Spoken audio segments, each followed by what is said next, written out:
There are moments in your life that arrive disguised as something ordinary, their edges softened by the familiar hum of a crowd or the bland lighting of a rented hall.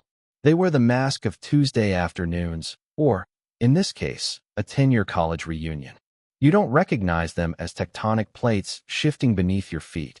You only feel the tremor long after the fact, when you're lying awake at 3 in the morning, replaying the subtle shift in pressure, the exact timbre of a voice you thought you'd forgotten, and you realize that was it. That was the moment the world, your world, tilted on its axis. For me, that moment smelled of stale beer, lukewarm catering, and the specific, clean scent of the man I no longer recognized, who was holding me like I was the only solid thing in a collapsing universe. I had almost not come. The invitation, an overly glossy cardstock affair with our university's crest embossed in gaudy gold foil, had sat on my kitchen counter for weeks, acting as a coaster for my morning coffee mug. It was a relic from a different life, a different version of me. The Leo who had walked those manicured lawns was a boy who hid behind the lens of a camera because it was safer to frame the world than to be in it. He was quieter, more afraid, and devastatingly, secretly, in love with his best friend. The man I was now, a decade later, was still quiet, still preferred the view from behind a camera, but I thought, built sturdier walls. I had a career that I loved, a small but quiet apartment that felt like a sanctuary, and I had learned to manage the persistent, low-grade ache of loneliness as one might manage a chronic illness. It was simply a part of me. But a persistent friend, Anna, who had been our trio's third leg, had worn me down with a series of increasingly guilt-laden text messages. So I found myself standing near a sad-looking banquet table, nursing a plastic cup of terrible wine and feeling the familiar social anxiety creep up my spine like a cold vine. The room was a cacophony of feigned recognition and overly enthusiastic greetings. Faces I vaguely remembered were now etched with the fine lines of mortgages, marriages, and parenthood. They had the settled, slightly worn look of adults who had found their places in the world. I, on the other hand, still felt like I was renting my own life, with an option to buy that I was perpetually too hesitant to exercise. My camera bag was slung over my shoulder, a familiar weight that served as both my professional excuse for being there and my personal shield. If I was observing, I did not have to participate. He approached me from the side, a ghost slipping through the thicket of bodies. I didn't see him coming until he was right there, standing in my periphery. My first impression was one of scale. He was taller than I remembered, or perhaps just broader in the shoulders, filling out a well-tailored blazer in a way that the lanky, perpetually hoodie-clad boy I knew never could have. His hair was shorter, darker, and there was a shadow of a beard along a jawline that had sharpened from boyish roundness into something more defined, more weary. He looked like a stranger, a handsome, tired man who had perhaps mistaken me for someone else. I offered a tight, polite smile, the kind you give to a waiter or a distant cousin, and prepared to gently redirect him. Leo, the voice. That was the first crack in the facade. It was deeper, roughened slightly around the edges by time and, I imagined, thousands of conference calls and client dinners. But the underlying melody was the same. It was the voice that had narrated my entire college experience, that had talked me through all-night study sessions, that had whispered nonsensical jokes in darkened movie theaters, that I had listened to for hours on the phone as he dissected his relationships with a string of beautiful, utterly unsuitable women. It was the voice of Julian. My mind struggled to bridge the gap between the image in my memory and the man standing before me. The Julian I knew was a kinetic burst of energy, all bright eyes and an easy, thoughtless grin. He was a swimmer, lean and powerful, with a constant restlessness that kept him bouncing on the balls of his feet. This man was still, his energy contained, his eyes holding a depth that looked less like youthful exuberance and more like a quiet, turbulent ocean. The change was so profound it was disorienting, like seeing a familiar landscape after a wildfire had passed through. The landmarks were there, but the entire color palette had shifted. Julian, I asked, my own voice sounding thin, uncertain. A smile touched his lips, but it didn't quite reach his eyes. It was a ghost of the incandescent grin I remembered. "Yeah, it's me." And then, before I could formulate a proper response, before I could ask about his work or his life or what storm had weathered him into this new shape, he closed the small distance between us. His arms went around me, and he pulled me into a hug. It was not the brief, back-patting embrace of old acquaintances. It was an anchoring. He wrapped his arms around my back, one hand spreading flat between my shoulder blades, the other curling around my side, and he held on. He rested his head against my shoulder, tucking his face into the crook of my neck, and for a long, silent moment, he just breathed. I stood frozen, my plastic cup of wine still clutched in my hand, the noise of the reunion fading into a distant, irrelevant buzz. I could feel the solid warmth of him, the expensive, soft wool of his blazer, the faint, clean scent of his skin that was so achingly familiar. It was a hug of profound, desperate relief, the kind of embrace you give someone you thought you'd lost forever. It was a hug that felt like it had been waiting 10 years to happen. And as I slowly, tentatively, raised my own arms to return it, a single, terrifying thought bloomed in the quiet of my mind. I had spent a decade building a fortress around my heart, and this man, this stranger who was not a stranger, had just walked through the gate as if it had been standing open all along. To understand the weight of that hug, you would have to understand the architecture of our friendship. Julian and I were a study in contrasts, an unlikely pairing that made perfect sense only to us. We met in a mandatory freshman seminar, a class on ethics in the digital age that was so profoundly boring it fostered a unique kind of trauma bond among its students. I was the quiet kid in the back row, the one who took meticulous notes in a moleskine notebook and never spoke unless called upon. He was the one in the third row who was constantly, charmingly, debating the professor, his long legs stretched out into the aisle, a restless energy radiating from him that was both captivating and slightly intimidating. He was on the swim team, a computer science prodigy, and possessed a social grace that seemed as natural to him as breathing. I was an aspiring photographer, an art history minor, and my idea of a wild night was discovering a new high ISO setting on my camera that produced a particularly pleasing grain. I never understood why he first spoke to me. He could have had his pick of friends, partners, study buddies. But one afternoon, after a particularly mind-numbing lecture on data privacy, he fell into step beside me as I was walking toward the library. He asked me a question about my camera, a vintage Nikon I carried everywhere. It wasn't a superficial question. He asked about the lens, the aperture, why I preferred film to digital. He was genuinely curious. That curiosity was Julian's defining trait. He wasn't just looking at the world. He was constantly trying to understand how it worked, from the inside out, whether it was a line of code, a philosophical argument, or the quiet, guarded boy walking next to him. That first conversation bled into a second, then a third. We started studying together. Or rather, he would write code at a furious pace while I would edit photos, the two of us sharing a table in the corner of the library, enveloped in a comfortable, productive silence. He became the gravitational center of my college life. He dragged me to parties I would have otherwise avoided, introducing me with a proud, proprietary air. "This is Leo. He's a genius." He would critique my photos with an unervingly sharp eye, pointing out the emotional truth in a shadow or the story told by a subject's hands. And I, in turn, became his anchor. He would come to my dorm room after a grueling practice, collapsing onto my bed and talking for hours, his thoughts spilling out in a chaotic, brilliant stream. I became the repository for his anxieties, his ambitions, his frustrations. I was the calm water to his storm. I fell in love with him gradually, then all at once. It wasn't a dramatic, cinematic moment. It was a quiet accumulation of details. It was the way he'd unconsciously reach out and touch my arm when he was making a point. It was the focused, intense look on his face when he was debugging a program, his brow furrowed, his lower lip caught between his teeth. It was the unguarded softness in his eyes late at night, when the exhaustion finally stripped away his charismatic armor.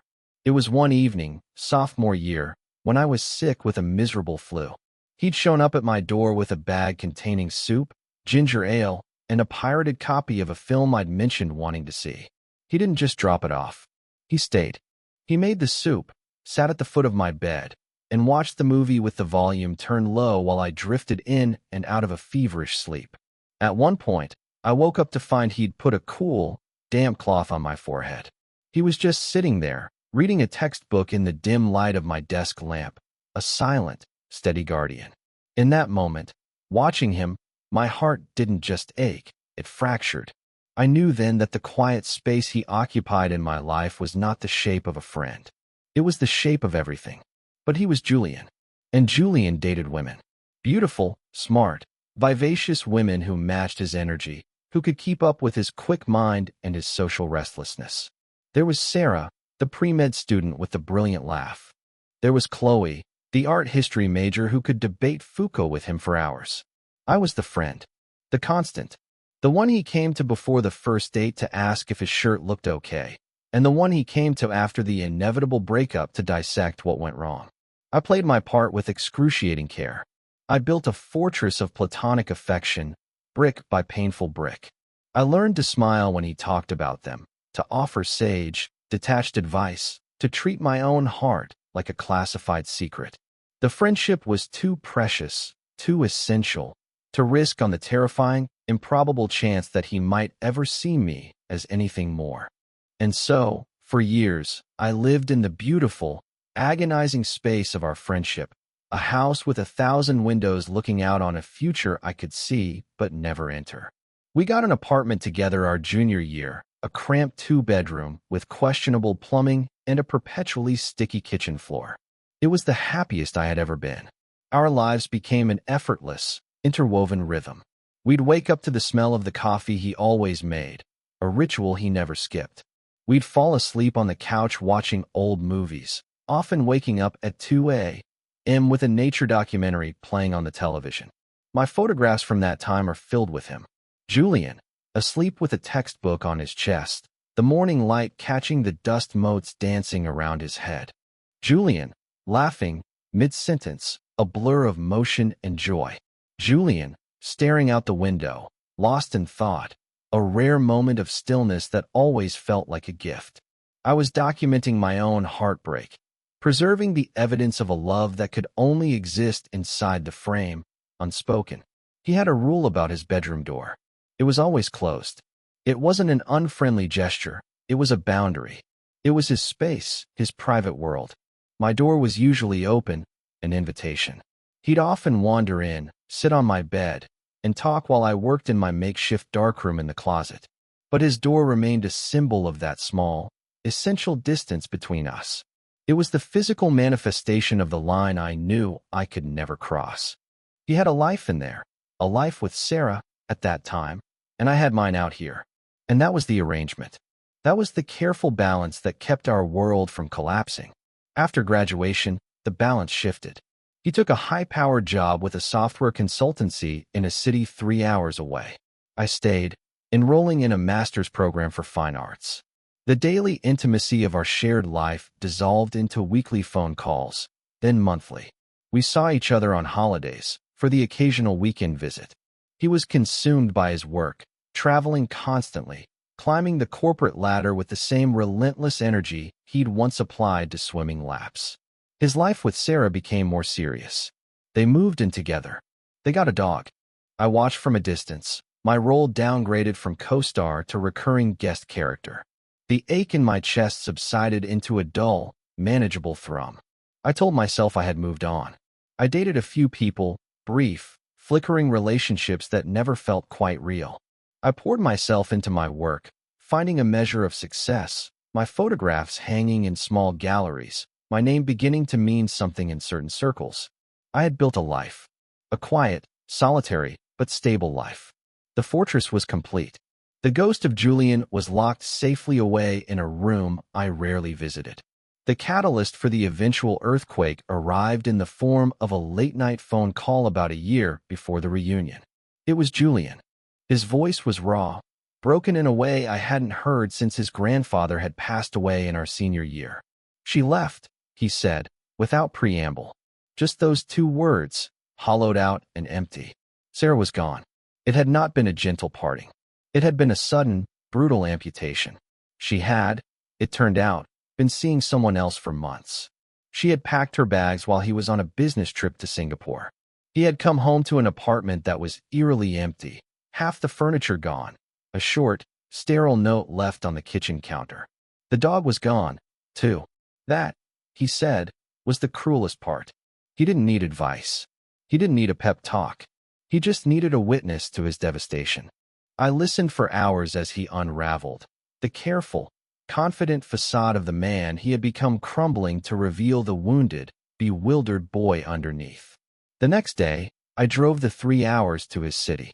I found him in his cavernous, half-empty apartment, surrounded by boxes he didn't have the energy to unpack and ghosts he didn't know how to exorcise. He looked smaller, diminished by the space, his usual kinetic energy completely extinguished. He looked lost. I stayed for the weekend. I cooked for him. I made him coffee.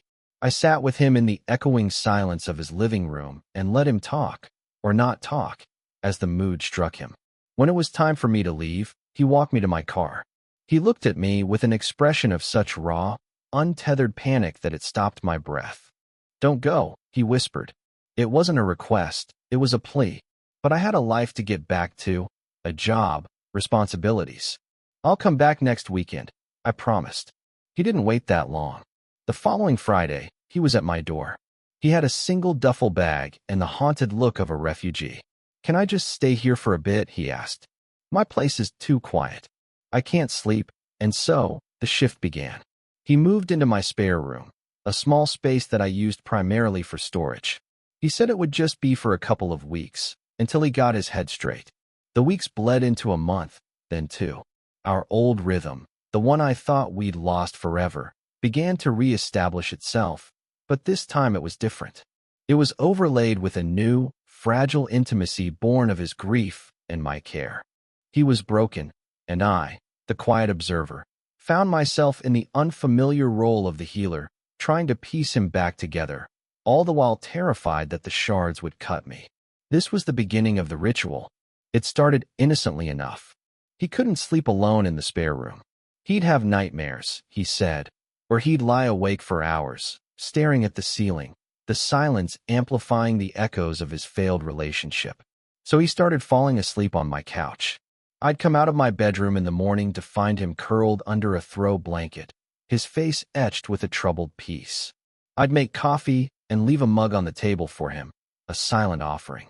Then, one night, a storm rolled in, a violent, percussive thunderstorm that rattled the old windows of my apartment building. I was reading in bed when he appeared in my doorway, a silhouette against the flickering hallway light. He looked like a child woken by a bad dream. "Hey," he said, his voice barely a whisper. "The couch. I don't know. It feels a long way away right now." He gestured vaguely toward the empty side of my queen-sized bed. Would it be weird if I just... My heart hammered against my ribs, a frantic, trapped bird. Every instinct screamed at me to say no, to protect the carefully constructed peace I had made for myself. This was a dangerous territory, a blurring of lines that I had meticulously drawn and maintained for a decade. But one look at his face, at the raw vulnerability in his eyes, and the word no dissolved on my tongue. He wasn't trying to cross a line. He was just trying to feel safe. "It's fine," I said, my voice sounding impossibly calm. "Come on." He slipped under the covers, keeping a careful, respectful distance between us. The bed, which had always felt spacious, suddenly felt impossibly small, charged with a new, terrifying energy. I could feel the heat radiating from his body. I could hear the soft, unsteady rhythm of his breathing. I lay there, rigid, staring into the darkness, my entire being a single, hyper-aware nerve ending. I was convinced I would not sleep a wink. But eventually, lulled by the sound of the rain and the quiet, steady presence of the man beside me, I drifted off. When I woke, the storm had passed. The morning light was pale and soft, filtering through the blinds. And something had changed. In the night, we had shifted. He had turned toward me, and his arm was draped over my waist, his hand resting lightly on my hip. His face was buried in the pillow next to mine, his breath warm against my shoulder. He was still fast asleep, his features softened, the lines of stress around his eyes smoothed away.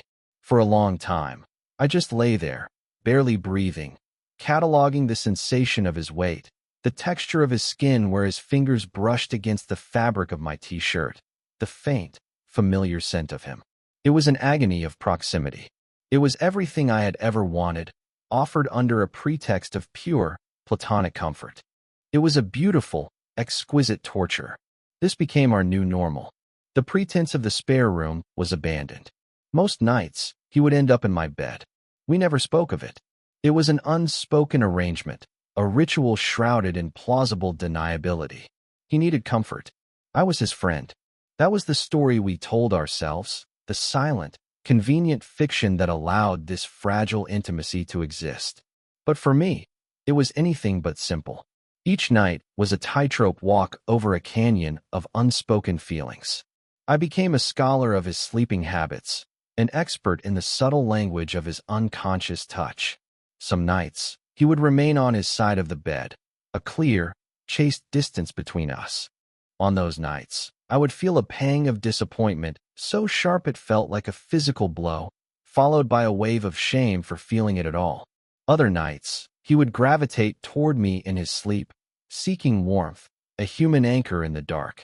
He'd press his back against mine, or throw a leg over mine, or, in moments that left me breathless, he would turn and curl himself around me, his arms slung over my chest, his breathing a steady, calming presence against my neck. On those nights, I would lie awake for hours, my body alight with a forbidden fire, my mind a war zone of hope and despair. Was this just the reflex of a lonely man seeking solace? Or was it something more? Was it possible that in the depths of his subconscious, his body knew something his conscious mind refused to acknowledge?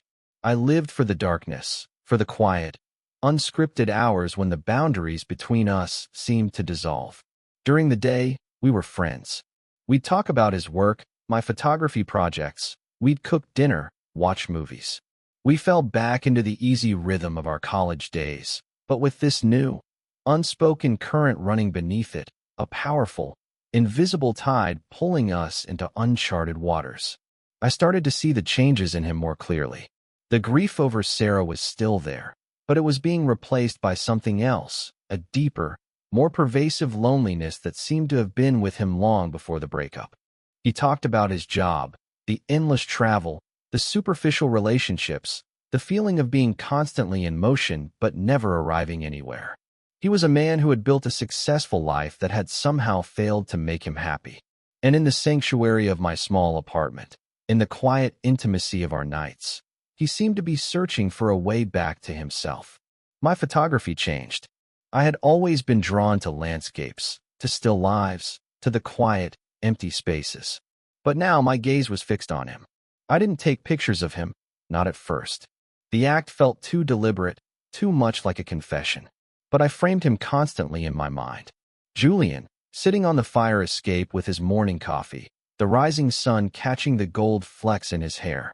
Julian, focused on his laptop, his brow furrowed in concentration, the blue light of the screen illuminating the sharp planes of his face. Julian, asleep, a tangle of limbs and blankets, the very picture of vulnerability. I saw him not as the bright, charismatic star everyone else saw, but as a collection of quiet, unguarded moments. I saw the weariness in the corners of his eyes, the strength in his hands, the flicker of uncertainty that sometimes crossed his face when he thought I wasn't looking. I was seeing the man, not the myth, and I was falling in love all over again, this time with a person who was real and broken and beautiful in his imperfection. One Saturday, we drove out to the coast. It was a gray, windswept day in late autumn. We walked for miles along the deserted beach, the wind whipping at our jackets, the roar of the surf a constant, soothing presence. We didn't talk much. We just walked, side by side, the silence comfortable, complete. At one point, our hands brushed against each other. It was an accident, a simple consequence of our strides falling into sync. But then, it happened again. And this time, his fingers curled slightly, a questioning, tentative gesture.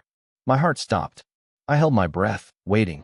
And then, slowly, deliberately, he threaded his fingers through mine.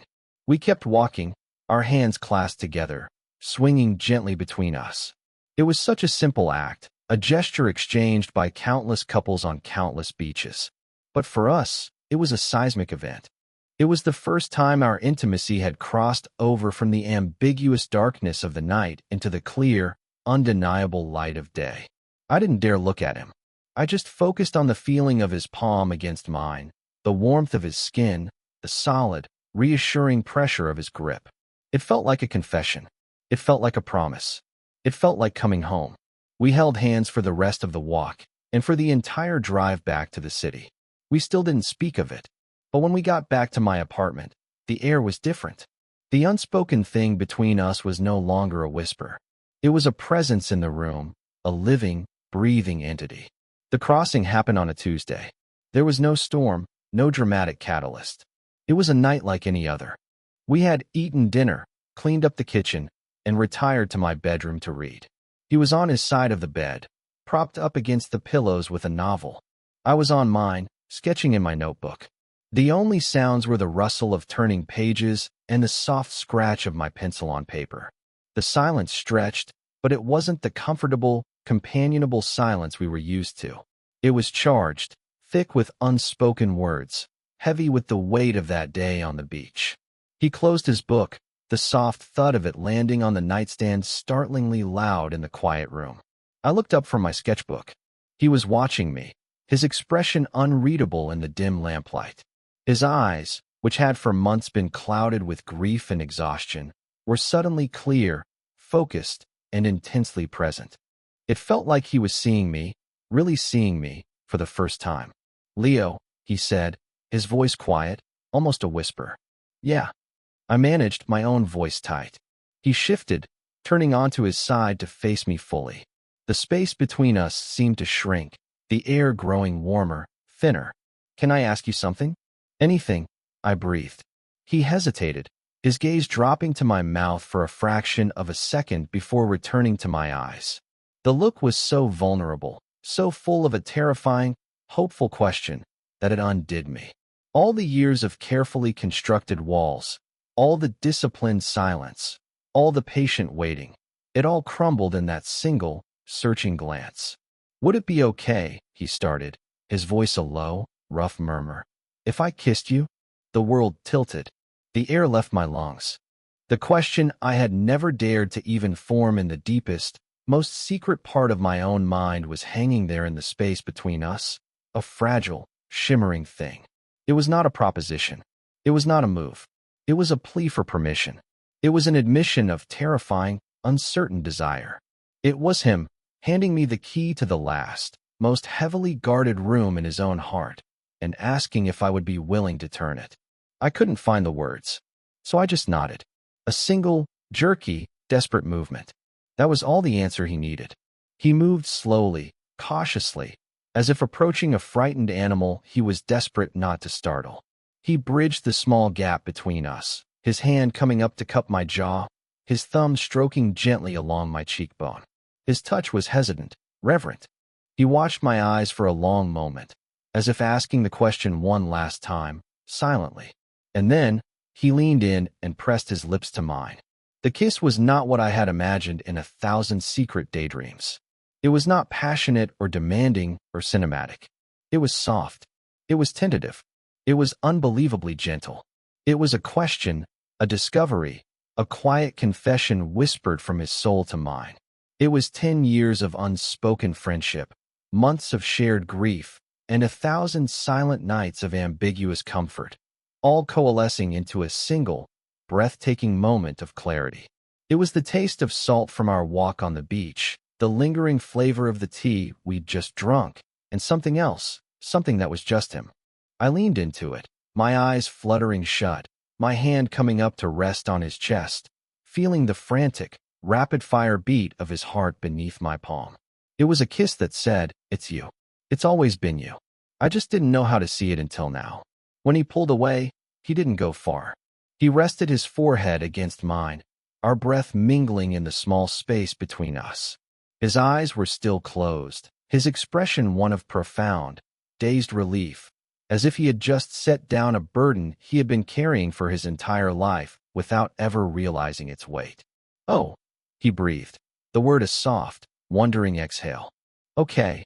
And in the quiet of my small bedroom, with the city humming its distant lullaby outside the window, I finally allowed myself to believe that this was real. The fortress had not been breached. The gate had simply been opened from the inside. The beautiful, fragile clarity of that moment shattered with the morning light. I woke up slowly, feeling a deep, bone-settling peace I hadn't known was possible. I reached out for him, expecting to find the familiar warmth of his body next to mine. The space was empty. The sheets were cold. A knot of anxiety tightened in my stomach. I sat up, listening. The apartment was silent. Too silent. I got out of bed and walked into the living room. His duffel bag, which had been a permanent fixture in the spare room for months, was gone. His laptop was gone from the kitchen table. The coffee maker was cold.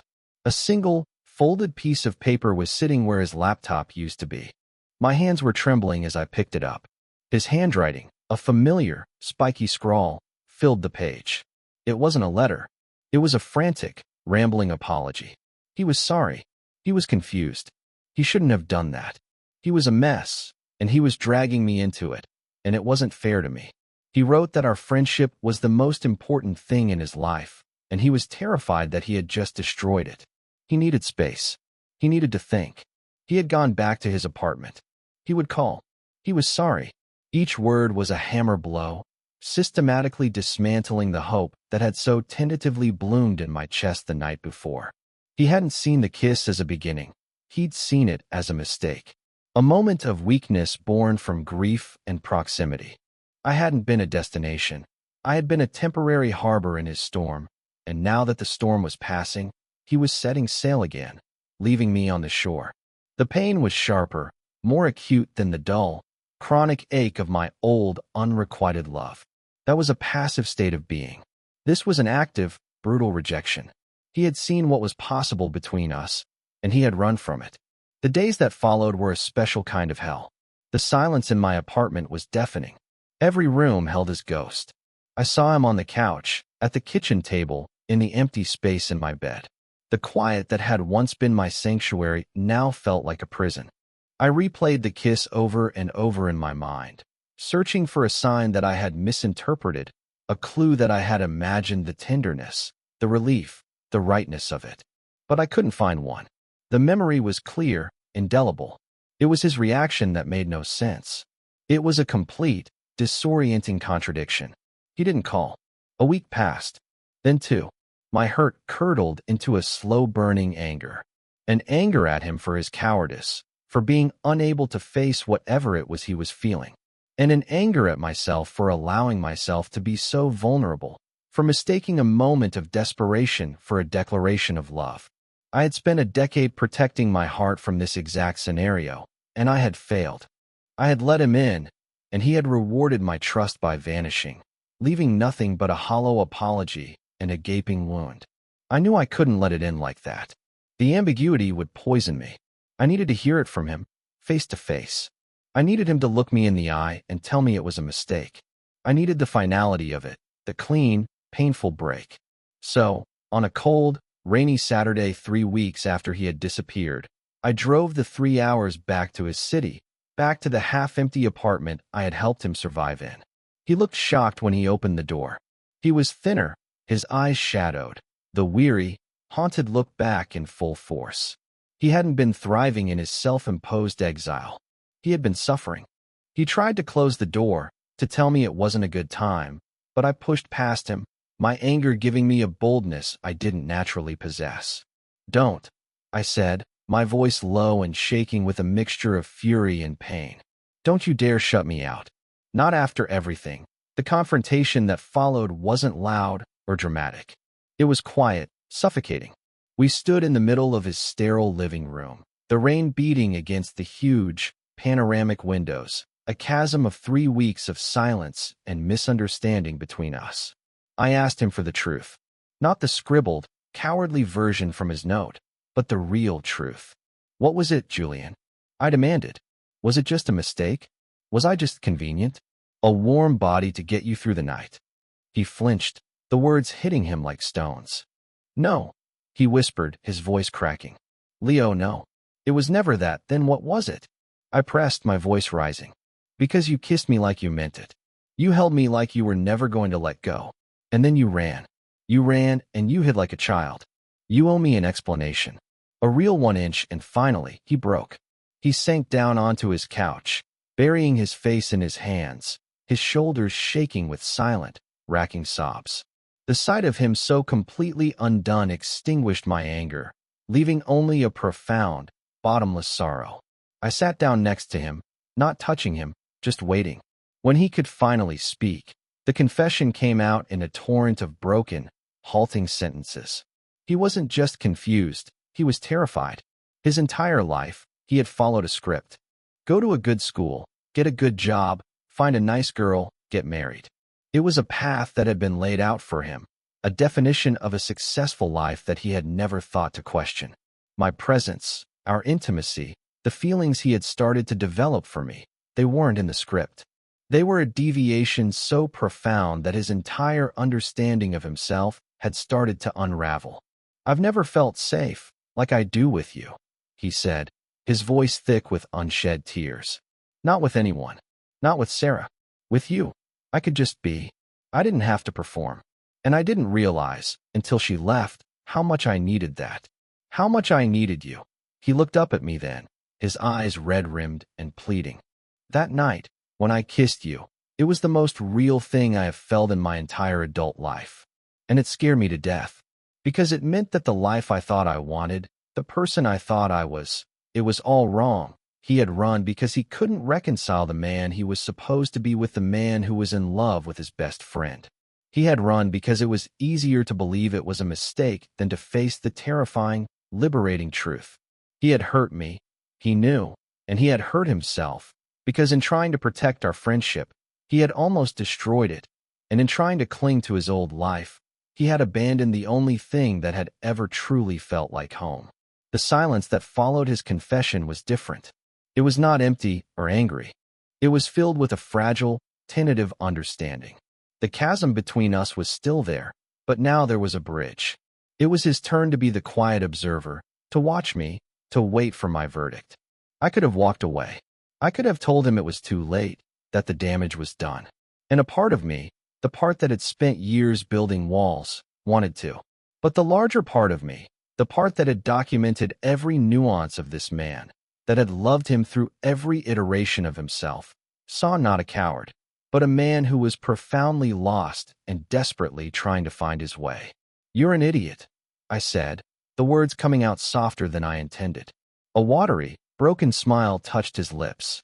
I know, you're a complete, self-sabotaging, brilliant idiot, I continued. And you hurt me. You really, really hurt me, I know, he whispered, his eyes shining with tears. I am so sorry, Leo.